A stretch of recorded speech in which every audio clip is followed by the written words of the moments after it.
কথাটা বলছিলেন এবং স্বাভাবিকভাবেই দেখো আমরা তখন ভোটের দিকে আস্তে আস্তে এগিয়ে চলেছি।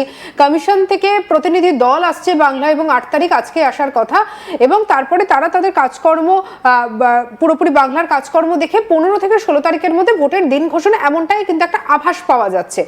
এবারে যদি এদিকে দেখো আমরা দেখছি যে কেন্দ্রীয় বাহিনী কিন্তু ইতিমধ্যেই ঢুকে পড়েছে বাংলায়, তারা বিভিন্ন জায়গায় রুট মার্চ করছে, সেই ছবিও আমরা দেখেছি। অর্থাৎ সব মিলিয়ে বলা যায় যে বাংলায় কিন্তু একেবারে ভোটের আবহটা তৈরি হয়ে গেছে। তাহলে এই আবহের মধ্যে এমন একটা ঘটনা স্বাভাবিকভাবে প্রশ্ন একটা তুলে দিচ্ছে। তবে বিজেপি বর্তমানে ঠিক কিভাবে তাদের দলটাকে সাজাচ্ছে বা কিভাবে তারা সংগঠনকে শক্ত করছে, একটু তোমার থেকে জানতে চাইবো। দেখো, এই রাষ্ট্রপতির ইস্যুতে ইতিমধ্যেই আমরা দেখলাম যে খগেন মুর্মু তিনি আজকে সাংবাদিক বৈঠক করেছেন। তিনিও একটা আদিবাসী মুখ বলা যেতে পারে। দেখো, বিজেপি এটা প্রথম থেকেই এই রাষ্ট্রপতির ইস্যুটা গোটা রাজ্যের মানুষের কাছে, বিশেষ করে আদিবাসী সমাজের কাছে একটা তুলে ধরার চেষ্টা করছে, এবং সেই মতো আজকে খগেন মুর্মু তিনি সাংবাদিক বৈঠক করেছেন বিজেপির সদর কার্যালয়ে, এবং পুরোপুরি আক্রমণের নিশানাটা ছিল মুখ্যমন্ত্রী মমতা বন্দ্যোপাধ্যায়, এবং তিনি কোট আনকোট বলেছেন দুঃখজনক। এবং যেটা নিয়ে আমরা আলোচনা করছিলাম, আজকে রাতেই কিন্তু কমিশনের ফুল বেঞ্চ, জ্ঞানেশ কুমারের নেতৃত্বে একেবারে ফুল বেঞ্চ, সেই ফুল বেঞ্চও আজকে কলকাতায় পা রাখছে, এবং শহরের একটি নামী 5 তারা হোটেলে তার থাকার কথা। এবং আজ রাত থেকেই যেটা জানা যাচ্ছে যে দফায় দফায় বৈঠক করবেন, এবং 9 তারিখ এবং 10 তারিখ একেবারে ঠাসা কর্মসূচি। তার মধ্যে 10 তারিখে তিনি সাংবাদিকদের মুখোমুখি হবে, এবং যেটা জানা যাচ্ছে যে নির্বাচন সংক্রান্ত সমস্ত মানে জেলার যারা ডিও থেকে শুরু করে সবার সঙ্গে দফায় দফায় বৈঠক করবেন, এবং সামগ্রিক যে বিষয় সেই বিষয়টা তারা খতিয়ে দেখবে।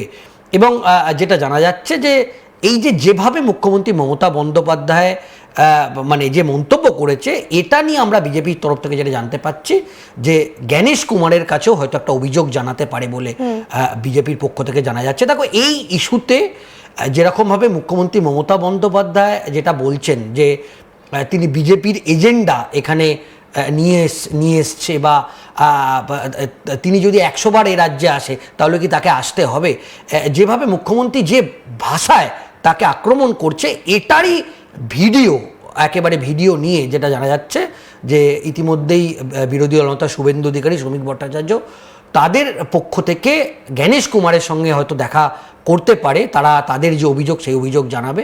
এই মুহূর্তে সেওসি যদি বলি, একেবারে রাজ্য রাজনীতি উত্তাল বলা যেতে পারে। একেবারে অবশ্যই আমরা কথা বলছি, কল্লোলবাবু আমাদের সঙ্গে রয়েছেন। কল্লোলবাবু, বাংলায় তো আমরা দেখতে পাচ্ছি একেবারে বলা যায় যে কার্যত ভোটের দামামা বেজে গেছে, সামনেই ভোট রয়েছে। বাংলার পরিস্থিতিটা ঠিক কি একটু আপনার কাছ থেকে জানতে চাইবো, বা সত্যি কি বাংলা কি এমন জায়গায় দাঁড়িয়ে রয়েছে যে আগামী দিনে আমরা কোনো বড় সিদ্ধান্ত নিতে দেখতে পারি কমিশনকে? বড় সিদ্ধান্ত তো নেওয়া উচিতই, কিন্তু বিভিন্ন ক্ষেত্রে অসুবিধের জন্য হয়তো নিতে পারেন না, বিভিন্ন পরিস্থিতির জন্য। কিন্তু আমি একটা কথা আপনাদের বলছি, এই যে প্রোটোকল অনুযায়ী এই যে বলছেন না যে কতটা মিথ্যাচার, যে আমাদের জানা ছিল না, আমাদের ইনফরমেশন ছিল না আগে থেকে। কোনো একটা এই লেভেলে রাষ্ট্রপ্রধান যখন আসেন, 3 মাস আগে থেকে এর সমস্ত কিছু, কোথায় কখন যাবেন, কিভাবে যাবেন, সমস্ত কিছু ডিটেলস ইনফরমেশন, এগুলো সিক্রেট ব্যাপার।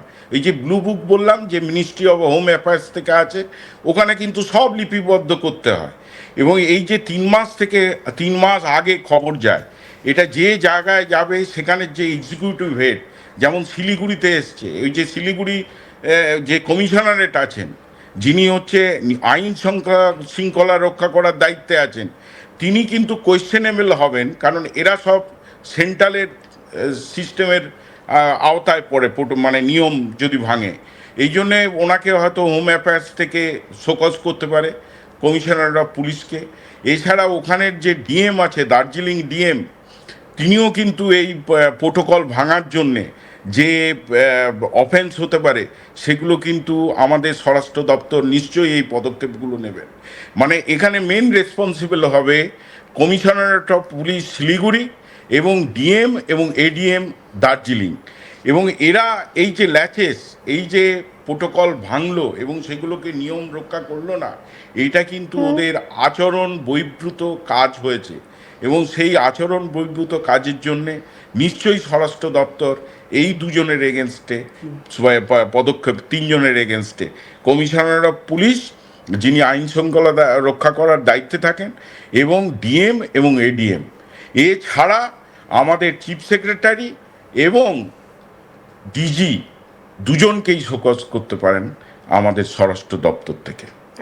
কল্লোলবাবু, আপনি একটা মন্তব্য করার সময় আপনি একটা বক্তব্য বললেন যেটা রাজনৈতিকভাবে অত্যন্ত তাৎপর্যপূর্ণ বলে মনে করা হচ্ছে, যে মুখ্যমন্ত্রী মমতা বন্দ্যোপাধ্যায় চাইছেন যাতে এ রাজ্যে রাষ্ট্রপতি শাসন জারি হোক, তাহলে তিনি একটা সিম্প্যাথি ভোট, এ রাজ্যের পলিটিক্যালি ভাবে তিনি একটা সিম্প্যাথি ভোটে 2026 বিধানসভা নির্বাচনে বৈতরণী পার হতে পারে বলে এরকম একটা মন্তব্য আপনি করলেন।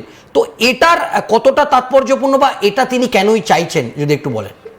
কেন চাইছেন মানে উনি তো বুঝতে পারছেন যদি সুষ্ঠু স্বাভাবিক ভোট প্রক্রিয়া যদি করতে পারে যদি নির্বাচন কমিশন, তাহলে ওনার পক্ষে জিতে আসা বড় কঠিন, এবং এই বড় কঠিনের জন্যই তিনি এই নিয়মগুলো ভাঙাচ্ছেন এবং নিজেও ভাঙছেন এবং নিজে মিথ্যাচার করছেন।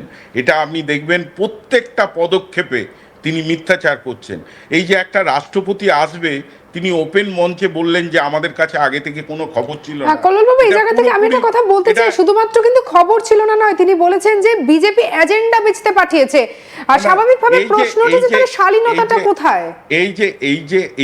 এইগুলোই তো হচ্ছে, এইগুলো থেকেই বোঝা যায় এই যে রাজনৈতিক ভাবে তাকে জুড়ে দিয়ে তার এই যে সমালোচনা করা হচ্ছে, এই যে সমালোচনা করাটাই হচ্ছে একটা দেশের পক্ষে এবং বাইরের দেশের পক্ষেও একটা অস্থিরতা সৃষ্টি করা। এই অস্থিরতা তিনি যদি সৃষ্টি করতে পারেন, তাহলে এই ভোটের বৈতরণী তিনি পার করতে পারবেন। এই জন্যে বললাম, সুস্থ স্বাভাবিক এবং নিয়ম মেনে যদি ভোট হয়, তাহলে ওনার পক্ষে জিতে আসা বড় মুশকিল। তিনি ওটা বুঝতে পেরেছেন। সাধারণ তৃণমূল কর্মীরা যারা করে খাচ্ছেন তারা বুঝতে পারছেন না, উনি বুঝতে পেরেছেন। উনি বুঝতে পেরেছেন বলেই এই নিয়মগুলো ভেঙে, এই যে বললাম যে যাতে রাষ্ট্রপতি শাসন হয়, তিনি তাহলে ভোটের এই যে সিম্প্যাথি ভোটগুলো এক জায়গায় নিয়ে আসতে পারবেন। আর সব সময় দেখবেন দিল্লি ভার্সেস রাজ্যের তুলনা টানবেন, বাঙালি ভার্সেস নন বেঙ্গলি তৈরি করবেন, যাতে এই বেঙ্গলি সিম্প্যাথি দিয়ে তিনি বেরিয়ে যেতে পারেন। এই ভোটের বৈতরণী তিনি বুঝতে পেরেছেন, তিনি আর ভোটের এই এতে জিতে আসতে পারবেন না।